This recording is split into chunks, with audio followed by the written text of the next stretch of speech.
Hello everyone, welcome to William and the Magic Box. Today on our show, we are going to have Kurt. Kurt is from Florida in the USA. So let's see what Kurt has to say. Enjoy the interview. How are you, Kurt? I'm doing fantastic. I've had my 2 cups of coffee today, so I can people now. I can't people without my coffee. So how are you doing? Very well. Thank you so much for taking the time this morning for you for the interview. Thank you. Oh, thank you. I'm excited and a little nervous, but thank you for the invitation. I'm excited. Do you consider yourself to be more of a day or night person? Oh, I am definitely a night person. If I could sleep in until noon every day, I would. I have a little Yorkie and a little 3.5 pound Yorkie, and he gets me up at 5 a.m. every morning, and I hate that because I go to bed like at 1, 2, 3 o'clock in the morning. I'm a night owl. Absolutely. How about you? Are you a night or morning? I'm an early bird. I love waking up morning. Like 4 a.m. Oh, I'm already wide awake. Yes. oh. Can't do it. Can't do it. Where are you from, Kurtz? Right now I'm in Newport Richey, Florida, which is in the Tampa Bay, Florida area here in the United States. And that's the place where you've been raised and born? No, I'm all over the place. I was born in Boston, Massachusetts. I Mm-hmm. was raised on a ranch in the middle of Montana, and Wow. then and I've lived in Florida. I lived in Florida for 10 years. I lived in Wisconsin for 10 years, and now I'm back here in Florida. So I've been kind of all over the place. But I call Montana my home. That is where I consider my home. That's where my heart is. That's where lots of my fond memories are in Montana. I see. And besides the weather, what's the best part of living in Florida? I would have to say the water. I have to be near water. So I was, near water in the Great Lakes in Wisconsin, and I have to be by the water. If I was inland in Florida, I would be miserable. I have to be near water. So I would say the water because you've got the Gulf of Mexico, and then you've got the Atlantic. So it's a win-win no matter what side you're on. How far are you from Port Canaveral? So Port Canaveral's on the other side of the state. It would probably take me about 3 hours to drive there. I So, see. but I'm just asking because I used to work for Disney Cruise Line, for Disney Worlds, and I was based in oh, Port Canaveral a few years oh, ago. sure, yeah. I used to work for Walt Disney World in Orlando. So that's awesome. Really? Yeah, so we're both Disney kids. Oh Awesome. my God, absolutely. It was one of the Yeah. best experiences of my life. I never thought in 100 years that I would work for Disney World one day, and it happened. Yeah, I actually knew the young lady, probably giving away secrets here, but I actually knew the young lady who was Chip, Chippendale. She was Chip on the original cruise out of the Cape Canaveral area. Wow, So yeah, crazy, crazy small world, right? absolutely. So, Kurt, tell me, what do you do for work, for living? I do two things. I own a virtual assistance company, so I do virtual executive assistance for entrepreneurs and small businesses all around the world. And I'm also a life and career coach. That's probably my favorite one right there. I'm the life and career coach. So I do it all virtually, and I do it around the world. I have international students for my coaching business, and so we do life purpose coaching, career coaching. I do LGBTQIA plus coaching. I help people come out, and I help people also who have experienced trauma that started from a faith-based community or family. So those of us who were brought up in the church, and then we came out, and then the church said, "Oh, shame on you! You are evil. You need to be destroyed." And so I help people, work through that and figure that out and become themselves and become confident in who they are, regardless of what other entities may or may not say about them. So, but yeah, I have 14 accreditations and certifications, and I've been doing this really since 1992. So Wow. a long time. I'm old, William. I'm old. No, I'm just saying, when I mentioned wow, it's like how amazing it is to be able to help people, through the journey. And I had so many guests on the show. about they had troubles about coming out, they had troubles connect with religion, they've been raised in a very religious household. So there's so many stories here on the show with people, sharing their stories, some happy ones, some beautiful happy ones, at the same time as well, some challenges ones as well that a lot of people they face because of society, religion, and different different areas that people they had trouble to be their true selves. So it's amazing to see people like you helping people around and supporting them, and Thank you.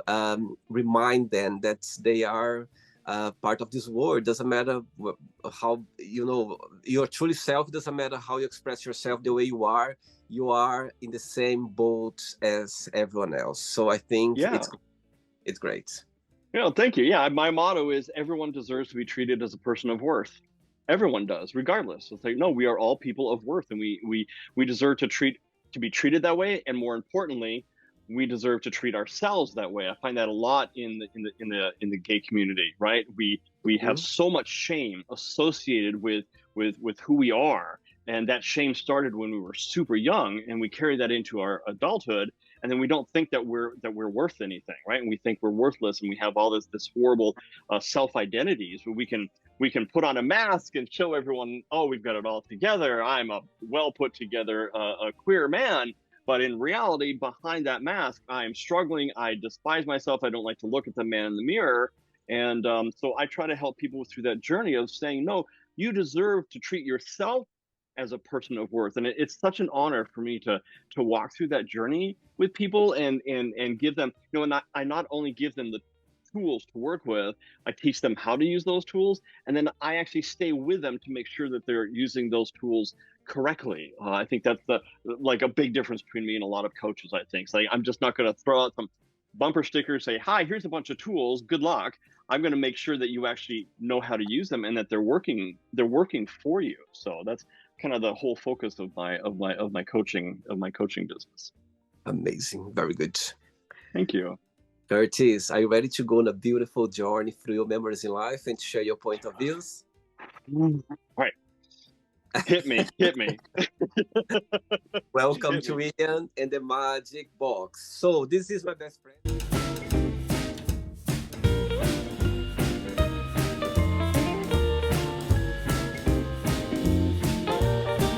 Okay, full of run of fun questions. I'm just gonna play a song now just for us to relax a bit before the first question, okay? Amazing, let's do it. All right, so before we start the game, during the join, if it comes up a question that you don't want to talk about for some reason you don't want to answer, always can change, okay? All right. Right, first question for you is, do you know anyone who is living their life to the fullest? Oh, no, but I know people who are living their life as if it's possible to live it to its fullest.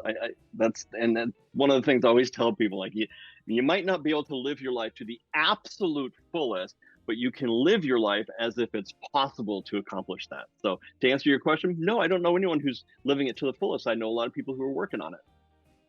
And say that, what's the meaning of life for you? Oh, wow! You throw out the heavy hitters right away, right? The meaning of life for me, for Coach Curtis, for Curtis, the man, the meaning of life is for me to take all of the things that have happened in my life and not remove them, but bring them together to create the man that I am today. But most importantly, my meaning, my purpose is to stretch out and help people and be there with people on their journey. That's my meaning. I'm here to walk life journey with as many people as I am blessed to know. That's the meaning. I think that's the meaning of life. And which person in your life you are more close to? I have two people. My spouse Robbie, and my best friend Sean. They are just. I know that they will never ever judge me I can say things to them and they'll know that sometimes I'm saying things to throw it out on the table and see if it fits right, if it's the right thing, if it's the right idea, and they help me figure that out. And so those are my two companions on my life journey that I treasure and adore and can't imagine my life without either one of them. I just can't imagine it. When you say my spouse, you means your partner. Yes, yes, my husband. Yes, Robbie. Yep, his name is Robbie. Yes. Amazing. Very good. Next question. Let's do it.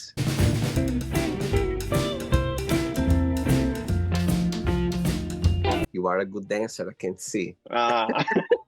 From here up. Talking about husbands, what do you consider most romantic? Oh, listening. Listening without responding in your head while the person's talking. I find that just like utterly, utterly romantic. And it just, when I realize that someone's listening to me without forming the response in their head right away, I know that they're completely absorbing and listening and focusing on what I have to say at that moment. That to me is absolute utter romance. Of course, you throw in a cheesecake and a dozen roses, that wouldn't help. That wouldn't hurt either.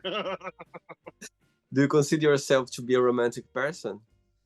Absolutely, absolutely. I take every moment that I can to show love, to show respect, to show value.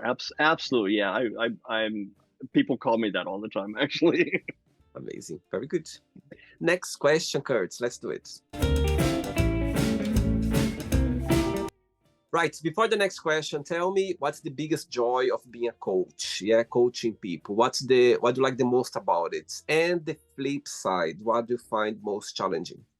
I love that. So I love the journey with my students, and most of my students are in it for life. I have people that I've been coaching for years, and some of them I meet every week. Some of them meet once a month. Some of them are just, if they need me, they call me, right?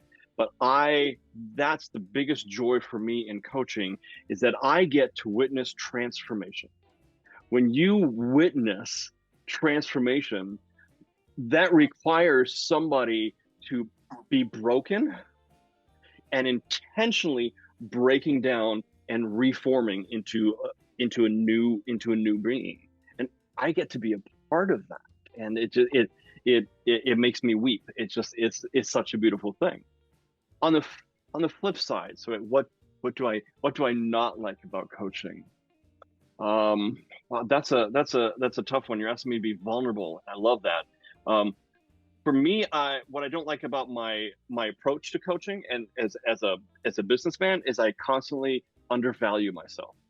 I always undervalue myself. I'm one of those mini entrepreneurs, and I coach entrepreneurs about this, but I need the coaching as well to say, look, I have value, and here it is, and I need to make a living, but I will all too quickly say to someone, don't worry about it. Let's just do the coaching call anyway, right? And so I do that so many times that I end up undervaluing myself, and I think that's probably the biggest negative for me about coaching. It's like I'm undervaluing myself. And people, they pointed out your beautiful blue eyes sometimes. Oh, thank you. Yes, they do all the time. They're like, oh, they're like, are they contacts? I'm like, no, no, no. I come from a long line of proud blue-eyed, blonde hair, blue-eyed guys. Yes. Thank you so much. Next question is, describe yourself in one positive word and one negative word only. Resilient. Resilient. I have been through more muck and mire than one person should ever go through, and I have risen on the other side. A negative, I go through periods of time that I don't like the man in the mirror, and then I have to have a talk with that man in the mirror, and he doesn't always listen. I think that's the biggest thing. Like, you can coach everybody else, but you can't seem to coach yourself, can you? Like, that's like super frustrating for me, and I end up hurting myself that way too. It's interesting saying that because it makes so sense. Like, ourselves, we are so good to put ourselves in other people's shoes, to help them somehow, to comfort them somehow. But when, as I said, when you look in the mirror and you know that there are some things there that you need to improve, you need to work on it. It's hard, even though you know the knowledge, you know the points, you know where you need to go. But most of the time, or sometimes, it can be difficult when you face yourself in the mirror with your, let's say, little evils around. Yeah, yeah, we feel less than in the midst of ourselves, right? We want everyone else to feel greater than, and people are drawn to us, right? I know that people are drawn to me, and I adore that, and I'm humbled and I'm honored by that. But I don't draw. But we generally don't draw ourselves in, and that has a lot to do with our value system, right? The value system that was put into us as little people, right? So all of this information, these value systems from our parents, the adults, our teachers, our friends, our peers, stars, and was put into our system, but we didn't have the operating system to run that program very efficiently. So the older we got, we think that that we can't change the value system, and I think that's why we have so much trouble preaching to ourselves, because we look at that person in the mirror like, but this is how I feel, but this is my value system that was implanted in me when I was a little kid, and I can't change that. And one of the hardest things to do, and it is absolutely possible, is to challenge your subconscious, to challenge those voices in your head that say you're not worthy, you're not worth it, you can't speak very well, you can't write very well, you failed math, you are overweight, or all these negative scripts that are in our head. It's really hard to rewrite those scripts. It's a wonderful thing when you can, though, and I love that about coaching. But it is possible for us to rewrite those scripts. But that's the difficult part, right? So we look at that person in the mirror like, no, you don't deserve this, you're not worthy, because we have the historical reference of ourselves that nobody else has, right? And so if we can see ourselves without that history. Look, I've always told people that everything that's happened to you, all the decisions you've made, the good ones and the bad ones, the things that have happened to you, the good ones and the bad ones, they are all very important threads in the fabric of who you are.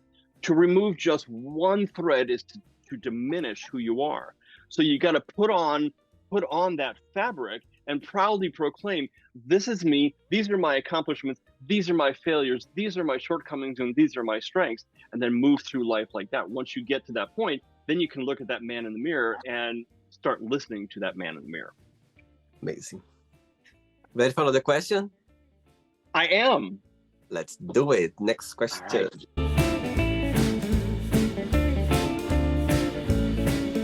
Are you feeling more calm now? More relaxed? I am. My heartbeat has calmed down a little bit. So yeah, absolutely. What you drinking? Water. I'm a huge water fan, and I'm drinking lots and lots of water. So that's what I got to do. I drink 2 cups of coffee in the morning, and then I follow it with water all day long. Next question is, what do you like to cook the most? Oh, yeah, definitely a pot roast in the crock pot. Oh, I adding all the vegetables, and then just putting this big old piece of meat in that crock pot, and then watching it cook all day long, and then you open it up and you taste it and smell it, and it reminds me of my childhood, and it's warm, and yeah, definitely I make a really good pot roast. And there is something that you can't eat, or you don't like to eat at all? I will. I can't stand sushi, and I know, right? And everyone in my life loves sushi. I was at a dinner recently, and everyone's ordering sushi, and I'm like, I'm gonna have to order a burger because I'm a huge meat. I am a carnivore. I'm a proud carnivore, but I can't do the sushi. No, just please don't make me eat sushi. You never liked it? Never did. Nope. I ate it once and did not like it. And granted, maybe I had bad sushi, but I'm not willing to give it a second try. I'm not willing to do that. Like, nope, nope, nope. Too much trauma. Next question. Right, before the next one, as you're talking about, when you cook, your host brings you to your childhood memories. How was for you growing up as a gay boy? Tell me about your experience. Wow. Well, I'm writing a book about it. Mm-hmm. And it's called The Boy Who Walked on Water. Wow. Growing up, knowing that I was attracted to the boys was so traumatic for me. I grew up in a very small town in the middle of rural America in Montana, in a rural city. I believe there were, in my entire high school, I believe there may have been 80 kids. It was a very small, everyone knew everybody's business. I could not afford, and this was back in the 1980s, I could not afford to let people see the real me, because I was so afraid of getting beaten up. I really was. So I had to hide who I was.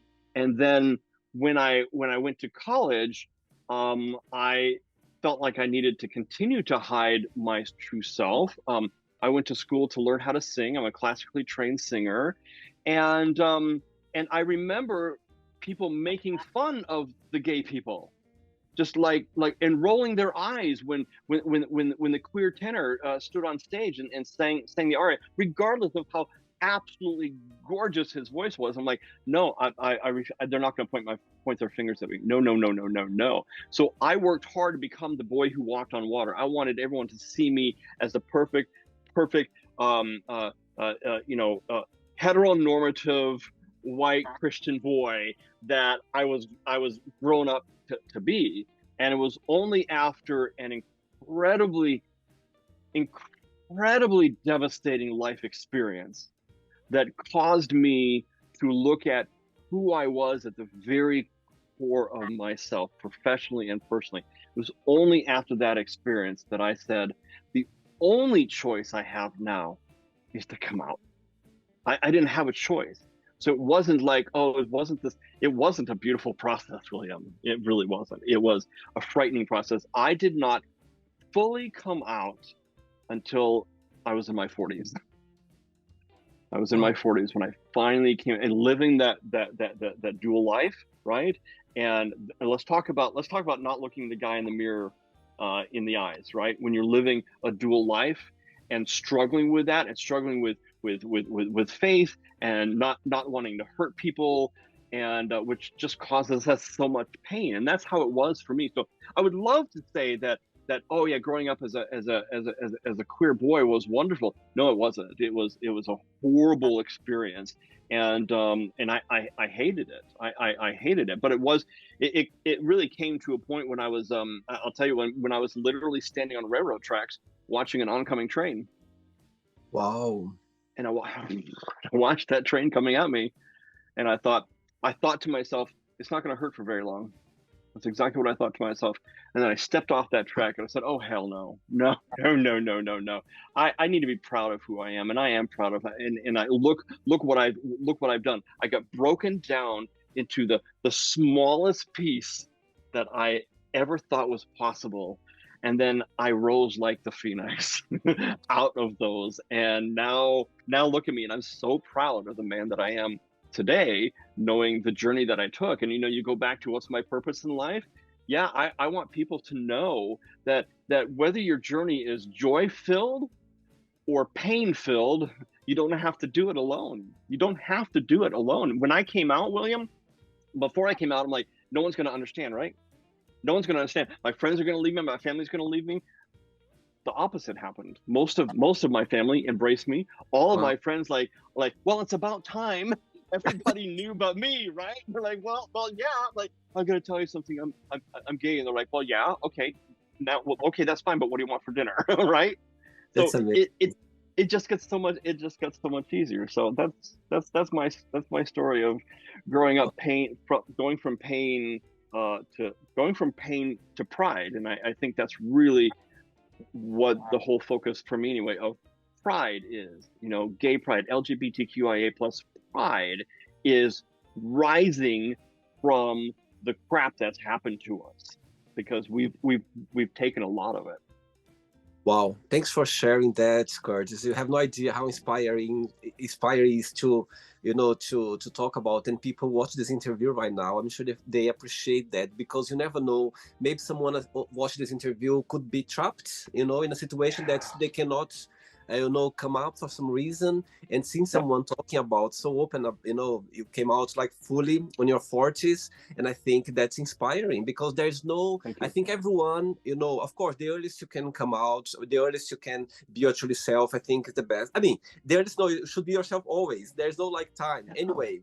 But of course, with the circumstances, with, different parts and the world we live in, it takes time. Some people, they feel like, okay, so, I'm going to come out now and I don't care. But some people, they can take time, because every story is different. Every story, it's totally different, and they're not right or wrong. It's just different. Yeah. And I think that seeing people sharing that, I think is very inspiring, because, it's great. Amazing. Cool. Thank you. Next question is, what's the biggest prize you ever won? When I got up this morning, and every single day when I get up, that is my biggest prize, because there are so many people who weren't able to say that. They don't get the opportunity, the privilege to get out of bed the next day. And so, that's the biggest prize I win, and I do it every single day when I wake up. I love your answer. I love your answer. Beautiful, beautiful. Thanks. 3 questions left. Let's do it. Okay. All right, let's do it.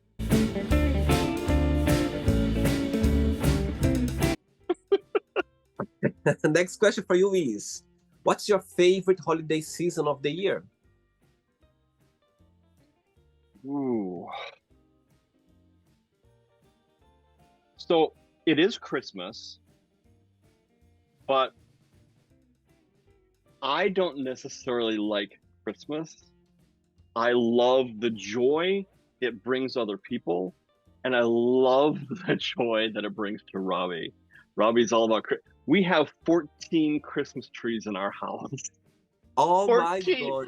Yes. We have probably 150 storage bins of Christmas stuff. He transforms the house into Christmas. So while it may not be my favorite holiday for me, it is my favorite holiday, because I get to see this joy that is created every single year when he says, "Is it time to take out Christmas?" And it takes him about a solid 4 to 5 weeks to put it all together. But that's my favorite time of the year, because I love to see that. I love to see the joy on people's faces. And why you don't like Christmas from the other side? It has a lot of trauma for me. So one of the things that part of my being coming out as a gay man journey is I was actually married to a woman for over 15 years. So I was living that straight lie, and for her family, Christmas was it felt like to me that it was monetarily based.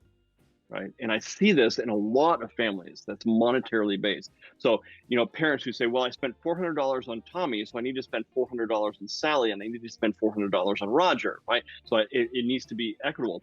And I despise that. I despise and I resent that part of Christmas that requires us to spend money that a lot of us don't have. Right. And most people go into major debt. Some people go into devastating debt in January, February, and March, because they try to rise to the expectations of everybody else. Like, it's expected that you're going to buy this stuff. It's expected that there's going to be all these things. And let's face it, Christmas is expensive. I think that's the thing that I don't like about it. And I really despise the commercialization of it. I really do not like the commercialization of Christmas. And to me, it's not about It's not about whether it's a faith-based holiday or not. I have very strong opinions about that. It's so watered down, but I don't like that it's turned into the major retail season, you know, and it's so focused on money, money, money, spend, spend, spend. That's what I hate about it. I love Christmas, and I understand your point. You know, it became, you know, myself or people around me, there's always there's a stress out of it because people, oh, I'm gonna buy, oh, what I'm gonna get, so what, it's a stress comes together because people, they, you know, it comes the moment where, and it's not about that, and I understand as well, of course, you know, you want to impress No. our ones, you want to give them, you know, their favorite gifts and everything, but I think we need to focus as well about the moment, about the Yeah. holiday, the season, what it's about. I think Yeah. that's the biggest joy. Absolutely. I agree with you. Totally agree. Out of those 14 Christmas tree, which one is your favorite? Oh my gosh. So my favorite one, and I wish I could show it to you, is the snowman snowflake tree. Um, it is the most, well, it's so beautiful. And every ornament on it is a snowflake or a snowman.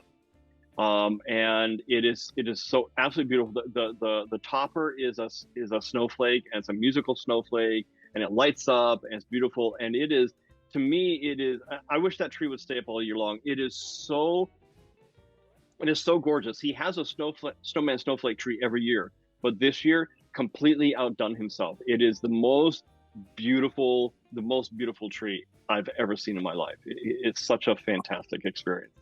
I can't wait for the next Christmas for you to send me a picture. I can't wait. I'm picturing the Christmas tree now in my front of me. Yes, yeah, absolutely, absolutely. It's beautiful. Two questions left. Let's do it. Okay. Before the next question, as I could see your eyes shining talking about your husband, tell me what's the biggest difference between both of you and the biggest similarity? Oh, oh wow. He is a creative. He's a creative. Um, he's a graphic artist, so that our house, there isn't a space on a wall that doesn't have something on it. Oh, And I am a minimalist. I will have, like, here's a wall. I'll put a table up against it and maybe two photos on it, and that's it. Where Robbie's graphic design's like, but there's empty space. There can't be empty space. So I think that's the biggest difference. I think the similarity that we have, that I think is the most endearing, is our unbreakable love of our parents. Both of us, we don't have our parents with us anymore. I, I think that's especially with our moms. He had a tremendous bond with his mother, who's been gone for 20 years now, and with my mom, who passed in 2012. And I think that's probably the biggest common bond that we share. and how did you pass crossed? If you can, So I if you can talk, if you can talk. I can. It was an app designed to meet people. That's all I'll say. Designed to meet people. So Okay. yeah, it was supposed to be like know each other for like an hour or two, and that's it. And that was, umpteen years ago. So that's how we met. And I love that. I love that. When it meant to happen, it will happen anywhere. It doesn't matter where, Yeah, how. It's meant to be. There's always a way to get together. And when it cross, that's it. exactly, exactly. Yeah, and when it happens, don't fight it, because it's gonna be bigger than you are, bigger than both of you are. Just don't fight it. Right. Next question for you is, where are you? Well, sorry. Where are you planning to go for your next vacation? Um, oh, our plan is to go to Cape Cod. My family has a very old, it's hundreds of years old actually, a very old cottage on Cape Cod. I have not been there since I was about 7 years old, Oh, wow. and I have such strong powerful memories. Like there are certain things that I'll smell that'll take me right back to the cottage on the Cape. And so our plan is to go to the Cape this summer, and then we're going to go from there, and we're going to head over to Wisconsin and visit some family and friends there before coming home again. Oh.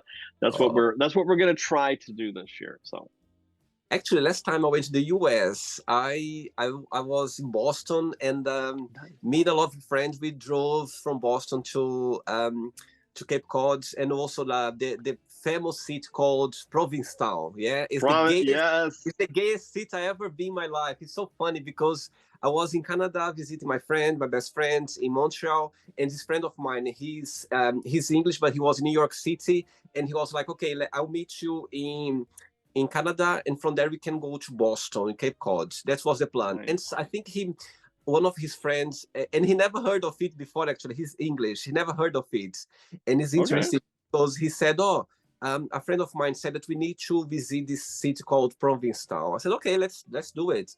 And it was amazing. What a beautiful, I mean, beautiful place. Oh, Like, oh, wow, it's those mansions, those houses, like, wow. yeah. My cousin, she has a condo in Provincetown, and then I have a good friend from high school who was actually born and raised in Provincetown. So It's yeah, amazing. it is breathtakingly gorgeous there, isn't it? I'm glad that you not only got to see Boston, which is such an important Yeah, city for American history, yeah. but also that you got to travel all the way to the end of the crooked arm of Cape Cod. So that's awesome. It was amazing. I remember as well visiting the Kennedy Museum, which Mm, was beautiful. And we drove around, and there was like there's a lot of they have a lot of lands. The family there, the Kennedys, they have like yeah. so yeah, it was very interesting. It was like a history for me, like a history traveling. Nice, nice. Yeah, it's good for you. When are you coming back? Are you coming back?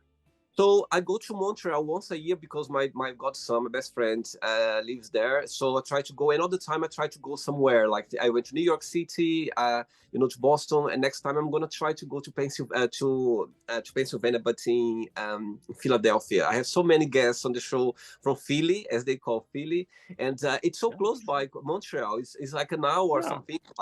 Connecticut as well. So I want to Yep. explore that area. So you know Excellent. the magic box go everywhere in the world. That's where I go. There's always someone to that I can connect with. That's great. Yeah, Wonderful, wonderful. Come on to Florida sometime. Let me know. absolutely, I will. Ready for the last question? Yes, I am.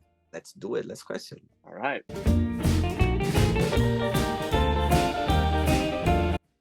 Right. So before the last question, Kurt, through your journey as a coach, yeah, tell me a moment or a situation that you're never gonna forget. That you're gonna go like, you know what? I meant to be a coach because of that, or I meant to start this journey because of anything. Could be anything that happened to you that's always gonna have a special place in your heart.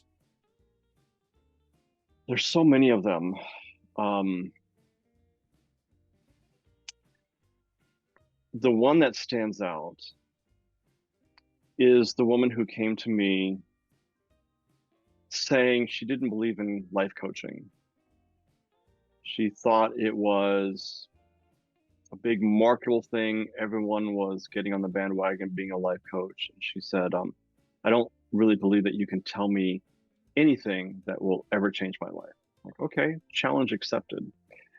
She was very not an easy coaching student. She talked a lot about the fact that she had so much anxiety in her life, and she was very difficult to break through. She just didn't want to, and she would go on and on and on about all these things causing her anxiety. And the turning point moment that is stuck in my brain, and I can still see it. We were on a Zoom call like you and I are right now, and she was very, very cold and like, all these things. She says that, all these things causing me anxiety, and this one caused me anxiety. And I said, you know something? The situation doesn't cause you anxiety. And she's like, what? Like, no, that situation does not cause you anxiety. Your thoughts about it do. She wept. She wept, and she said, I'm sorry. yes, you can say something that's going to change my life, and you just did. And she's like, could you walk me through that? I'm like, I'm here for you for as long as you need to. Let's figure out how to get your thoughts to stop causing you anxiety. Wow. That stands out to me because I didn't think she'd sign up with me anyway, right? And then she did, and almost every call afterwards, I would end the call and I think, yeah, I don't think she's going to show up next week. I don't think she's going to. And she continued to do that for about 5 or 6 weeks until that Wow. conversation. And I still talk with her today. So Wow. Amazing. yeah. Okay, last question for you is, would you ever get a tattoo and what that would be? That's funny. I have no tattoos. Robbie has tons of tattoos. Um, I No, I wouldn't. I want to say yes and tell you this really cool, deep, meaningful tattoo that I would get, but no, no. I like this canvas exactly the way it is. So no. The answer is no. I think when you think about a tattoo, you just get Robbie to get it from him, so he get it himself. Exactly, exactly. That's it. Exactly. Yes, yes. Amazing. It's not the end yet. Let's play now the word association game, okay? I'm going to give away some words. Just tell one word that comes to your mind. Quick thinking. Drink your water. Ready? All right, I'm ready. One word for family. Peace. Money. Unnecessary. Fear. Silly. Life. Wonderful. Love. Even better. Sex. Woo! It's getting better, It's not a word. It's just a sound.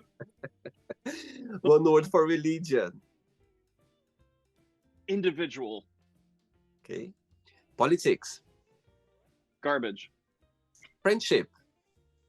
Important. Desire.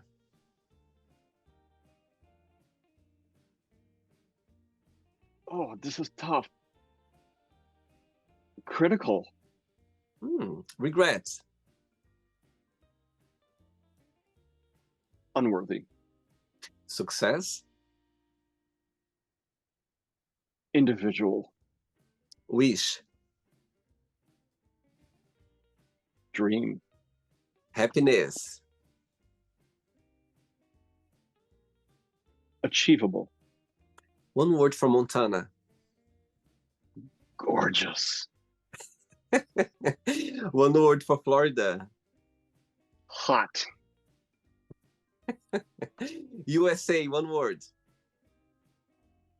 Troubled. And the last one now, coaching, one word. Blessing. Amazing. Let's pretend now I'm going to meet Robbie, your lovely husband, for a coffee. And I'm going to ask him, define Kurtz in one positive word and one negative word only. What he would say. I feel really confident that, not to sound boring and repetitive, I think he would say the same thing. I think he would call me resilient because he has seen me rise. He has physically seen me smashed to bits and broken and rebuilt. So I'm pretty confident he would talk about my resiliency, and he would absolutely talk about how I devalue myself, because he's always saying, you devalue yourself. You need to know that you are so much more worth it monetarily and time-wise than you put yourself out there, I think. And then he would go on a rant about that would last about 2 hours with you, and then you'll regret asking him that question. What's your star sign? Pisces. Which day? 16th March. My mom is Pisces, so my mom is the 9th. Yeah. It's Robbie's the 18th. Oh, really? Oh, wow. Yes. Yeah, it's going to be this year. It's going to be my mom's 60th birthday. Can't wait. Oh, yeah. Fantastic. Fantastic. Yeah. Nice. Let's play now, Kurtz and the Magic Box, and you can ask me a question. But before that, let's play the music one more time. Let's do it. Okay.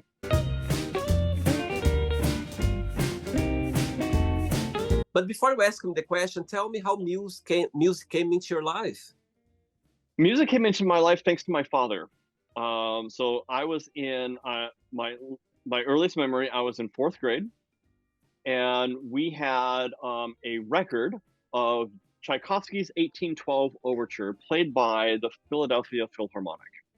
And my dad had all three of us kids, I have an older brother and an older sister, lay down on the floor in between these huge, gigantic speakers. And he said, I just want you to listen to this. So we listened. My brother got up and left. My sister fell asleep. And by the end of it, I was weeping. And my Wow. dad said to me, he said, now tell me all the images in your mind. Now, I had no idea what the 1812 overture was, but I really pretty much painted the exact meaning of it, and the War of 1812, and the people, and I said there's blood, and there's pain, and there's celebration, and I talked to my dad probably an hour about that experience. So I Wow. get my love of and my passion for music from my father, absolutely. And whenever I hit the stage, I don't perform anymore, but whenever I hit the stage, I always took a deep breath and thought of my father. He was one of the main reasons that I was able to take a stage every time I took the stage. Beautiful. Okay, you can ask me a question now. All right, all right. Well, you come across happy and smiling, and your persona is so uplifting. You're encouraging. You're welcoming. I mean, you're doing everything. You know, you get us to open up, which is crazy. You know, you almost got me to cry. So tell me, what makes you cry and why? Wow, beautiful question, Kurt. Beautiful question. I can cry easily if you carry on like with your beautiful words. I can cry easily. You know what? I'm gonna be very honest to you. I can cry like easily with emotions. Yeah, emotions for me. It doesn't matter which kind of emotions. I can cry if I see someone, in on the bus or in the street, like celebrating something. I can see someone. I can cry if I see someone suffering about something that they cannot control. They cannot, do anything about it. I can cry if someone come up to me and said, William, I just reached my biggest dream. I'm just doing whatever I feel like doing it. I can cry if I start getting goosebumps now because so, it's so powerful. I can cry, if I feel like I cannot control something that, I cannot control and it makes me feel sad and it makes me feel down. So I can cry easily with emotions, not about with me, about myself, but people, even people that I don't know. It's I could tell so many stories that in public places or situations that I had that I wasn't involved. But if I saw it, if I felt that emotion, maybe I didn't cry like outside, but inside the tears was literally, like coming out, and um, I cannot cry. Like it's interesting because close friends they go like, "Oh, William, I'm Scorpio. Scorpio very emotional. Yeah, Yeah. I remember like friends said to me, said a long time ago. I was like talking about something, and I was like, "Oh yes, I cried about that." They were like, you cried about that? I said, yes, I did. Because sometimes I remember like I can come across a very strong person, like I can come across. But at the same time as well, people who knows me very well, they know how my emotions and feelings I can cry. So I can cry easily at the same time, like, but something real, something that when I Right. feel the energy, when I feel the emotions, for example, when you're talking about, the situation about the train, and I could see your eyes getting, watering, if you carry on, I felt your emotion and I could feel emotional as well. So it's all about the connection. If I feel like something genuine, but could be anything, could be, even on TV, if I see someone like, buying their house for the very first time, like they're so emotional, I can cry as well. But it needs to be real, it needs to be something connected. And sometimes the person, I think one of the last situations that made me emotional was, I think I saw this lovely lady on the public transport on the train, and I think she was. I could see she was suffering about something. She was on the phone or something. I didn't know what was happening, but it touched my heart, and I felt a little bit like her pain somehow. You know what I mean? And she didn't realize she was away. She didn't even realize that I got her emotion. So these situations for me can make me cry. Yeah. That is beautiful, and you're you're sharing your emotion, and the way that you live your emotion is your superpower, William. And that's why we're drawn to you. It's your Oh, superpower, buddy. Don't ever lose that, man. Don't ever lose that. That's beautiful. That's thank beautiful. you so much. Thank you. And I started getting goosebumps again. Awesome. So, Curtis, enjoyed the interview. I love this interview. This interview. Let me tell you, can I tell you what I think about this interview? Tell me. I'm going to tell you what I think of this interview. First of all, I am honored, I am privileged, I am touched to have been asked. But what is so empowering about our time together today, I feel connected to you, and that's the beautiful thing about humanity, right? Is that now we have this connection, but my time with you has been life affirming. So Wow. thank you for that gift. This is a gift to me from you, and I receive it, and I'm so grateful for that.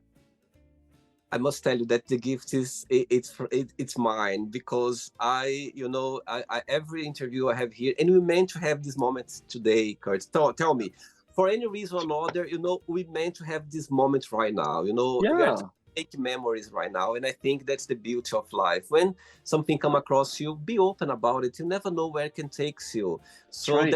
that's why I tell people sometimes when I invite people online on social media, and when the same lady that challenged you about the coaching, session, when someone goes like, "Why do you want to interview me? I'm not interested. I don't." It's like, wait a minute. That's the point that I like. Let's turn this around. And I had so many interviews with people that I challenged themselves, and they're like, "Okay, oh my God, that was the experience that we meant to have." So yeah, thanks so much for taking the time. Thanks for being so kind and bring this knowledge and these emotions to the show. But before you go, if you can share a positive message or anything that you live by. Oh yeah. Look, there's two models that I live by. The first one is that we need to remember that we have resentment in our life because something is different than the picture that we have of how it should have been. And forgiveness is our ability to make peace with the word no. And then finally, trusting yourself is going to make it a lot easier to give yourself permission to make mistakes, my friends. Amazing. Very good. Regards to Robbie, to your husband, to your friends, and you keep in touch, okay? It was a pleasure. Thank you so much, Please, Kurt. pleasure is mine. Thank you. Take Thank you. care. Have a nice weekend, okay? Bye. Bye. Thanks, you too. So, did you like the show? Don't forget to give a like, to share it, and also don't forget to subscribe to the channel. And if you'd like to be part of the show as well, first, subscribe to our channel, and after that, just go to our website, www.williamandthemagicbox.com, and send us a request saying why would you like to be part of the show. And I see you there. Bye bye. See you next time.